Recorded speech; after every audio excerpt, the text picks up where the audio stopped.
घर की औरत। कहते हैं ना, घर दीवारों से नहीं, उसके अंदर रहने वाले लोगों से बनता है। लेकिन क्या हो जब घर के लोग ऐसे हो? सारा दिन खाती रहती हो, सोती रहती हो, कोई काम नहीं है तुम्हारे पास। ऊपर से बहू के आ जाने के बाद तो तुम और निकम्मी हो गई हो। दिखावे के लिए हाथ में माला पकड़ ली है, बाकी कोई काम नहीं करती।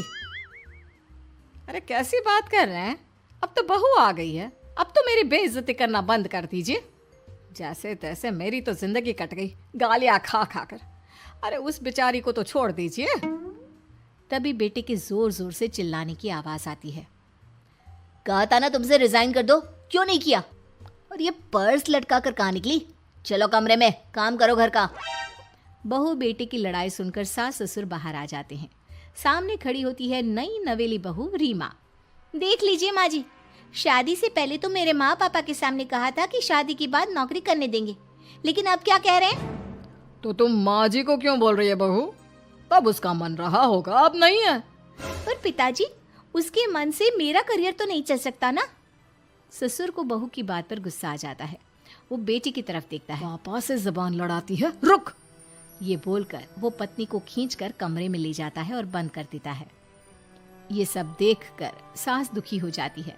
पति के जाने के बाद सास बेटी से कहती है, देख बेटा, अब जमाना कुछ और है। तेरे पिता ने घर में औरतों की कद्र नहीं की, लेकिन तू ऐसा ना बन। शहर की समझदार पढ़ी लिखी लड़की से शादी की है तूने, उसका ख्याल रखा कर, तमीज से पेश आया कर। जा, बहू को कमरे से बाहर ले आ। लेकिन बेटा नहीं मानता और बहू कमरे में सारा दिन बंद रहती है। शाम को बेटा बाहर जाता है कि सास चाय और बिस्कुट लेकर बहू के कमरे में जाती है। बहू बेटा ये ले, चाय पी ले। रो रो कर कैसी शक्ल बना ली है बेटा। माँ जी, ये कैसे लोग हैं? आप कैसे मैनेज कर रही हैं? ऐसे थोड़ी ना होता है माँ जी। घर की औरतों को तो पिताजी और ये इंसान समझते ही नहीं। क्या करूं बेटा, मैंने तो जैसे तैसे सह लिया, लेकिन तू ना सहना। दोनों बात कर ही रहे थे कि ससुर आ जाते हैं। अच्छा, तो अब बहू को भड़का रही हो? बहुत दिन हो गए मार खाए, अब क्या बहू के सामने खाओगे? जाओ यहाँ से, और जरूरत नहीं है ज्यादा इस लड़की को सर पर चढ़ाने की, समझी? बहू को ससुर की बात पर गुस्सा आ जाता है, लेकिन वो कुछ नहीं कहती। आए दिन बहू देखती है कि कैसे उसकी सास और उसके साथ उसका ससुर और पति गंदा व्यवहार करते हैं। फिर एक दिन, ये क्या बनाया है? खाना बनाना नहीं आता क्या? ये बोलकर वो खाने की भरी सारी थाली फेंक देता है। अरे बेटा कोई बात नहीं, शांत हो जा, मैं अभी बाहर से कुछ मंगवा देता हूँ। हाँ पापा, ऑर्डर करिए। ऐसे खाने से तो पेट भरने से रहा। वैसे खाना तुमको बनाना आता नहीं और बाहर जाकर नौकरी करना चाहती हो। अरे तुम जैसे को तो पूछते भी नहीं है बाहर। बहू को पति की बात पर गुस्सा आता है, तभी सास बोल पड़ती है। तेरे से ज्यादा पढ़ी लिखी है, वो तो तूने इसे कहा था कि तू नौकरी करने देगा तो तुझसे शादी कर ली, वरना ना ही करवाते इसके माँ बाप तुझसे शादी इसकी। और कमाती भी ये तेरे जितना ही है बेटा। बहू हैरान रह जाती है कि जो सास खुद के लिए एक बार भी खड़ी नहीं हुई, वो उसके लिए बेटे को भी भला बुरा सुना रही है। उसकी नज़र में सास की इज्जत और बढ़ जाती है। वो सास को देखकर ये सब सोच ही रही थी कि उसके कान में एक जोर से चांटे की आवाज आती है। किसको मार पड़ी? वो देख ही रही होती है कि उसकी नज़र जमीन पर बैठी सास पर पड़ती है। अभी तो धीरे से मारा, फिर जुबान खोली ना तो ऐसा मारूंगा कि कान के पर्दे फट जाएंगे। सास रो रही थी। बेटा और पति वहां से चले जाते हैं। पिताजी अच्छा किया माँ को जोर का चांटा लगाकर। आगे से जबान खोलने से पहले 4 बार सोचेंगी। बड़ी आई। दोनों हंसते हुए वहां से निकल जाते हैं। बहू सास को उठाती है और पानी देती है। मैंने ये दिन रोज देखे हैं बहू, लेकिन तू नहीं सहना। तू अपना जीवन अपने अनुसार जीना। शादी के वक्त मैंने तेरी माँ से बात करने की कोशिश की थी, उन्हें बताया था, लेकिन वो नहीं मानी। बहू सास को पकड़कर रोने लगती है। वो इसलिए नहीं मानी क्योंकि वो मेरी सगी माँ नहीं है। माँ जी, जिस तरह से आप मेरे लिए खड़ी हुई है ना, मेरी माँ भी नहीं हुई। बेटा मैं तेरा भला चाहती हूँ, तू नौकरी इस घर में रहकर तो नहीं कर पाएगी। एक काम कर, इस घर से चली जा, पैसे कमा और खुश रह। माँ जी, हो सकता है कल तक मैं आपके इस फैसले को मान जाती, लेकिन आज नहीं। माँ जी, आप यहाँ इस नर्क को झेले और मैं आपको छोड़कर चली जाऊं? नहीं, कभी नहीं। अगले रोज, सुनिए, वो क्या है ना, मुझे कुछ कपड़े और गहनों की ज़रूरत है, तो ज़रा पैसे दीजिए ना। अब आप घर के मर्द हो तो पैसे तो आपसे ही मांगूंगी ना। बुरा तो नहीं लग रहा ना आपको? नहीं नहीं, बुरा क्यों लगेगा। ये लो कार्ड, कर लेना शॉपिंग। अगले रोज, बिजली का बिल आया है 10,000 का, भर दीजिएगा। इतना बिल कैसे आ गया?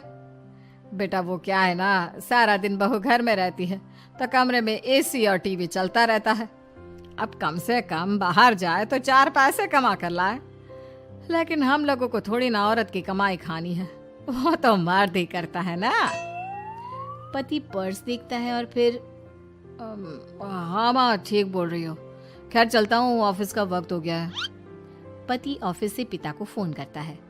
पापा, घर के खर्चे तो बढ़ते ही जा रहे हैं, ऊपर से महंगाई आप देख रहे हैं। मैं सोच रहा हूँ क्यों ना मीना को नौकरी के लिए हाँ कर दूं, 4 पैसे ही लाएगी ना घर में।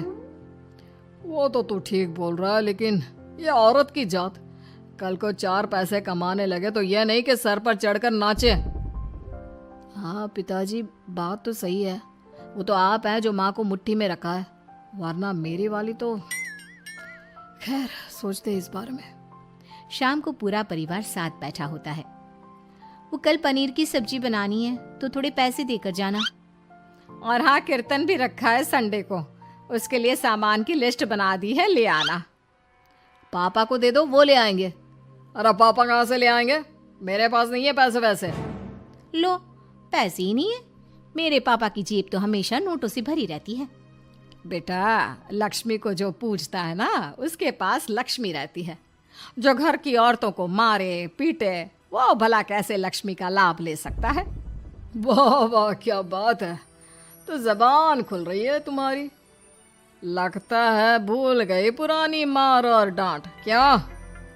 हाँ माँ जी, शांत हो जाइए। मैं नहीं देख सकती आपको मार खाता, और फिर हो सकता है कि मैं आपको बचाने आऊँ तो ये भी मुझे मारे।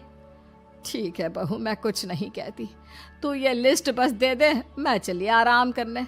फिर अगले रोज, सुनिए जी, वो मायके जाना है। वो क्या है ना, शादी के बाद से गई नहीं, तो ट्रेन की टिकट बुक करवा देना। तो मैं भी तो साथ जाऊंगा ना तुम्हारे। तो ठीक है, फिर फ्लाइट की ही टिकट करवा दीजिए। वो क्या है ना, अच्छा थोड़ी ना लगता है आप पहली बार मेरे साथ जा रहे हो और हम ट्रेन से चले, ठीक है ना? पति ऑफिस जाता है, जहाँ उसका दोस्त कहता है, अरे क्या हो गया यार, परेशान सा दिख रहा है। तेरी तो नई नई शादी हुई है, भाभी परेशान कर रही है क्या?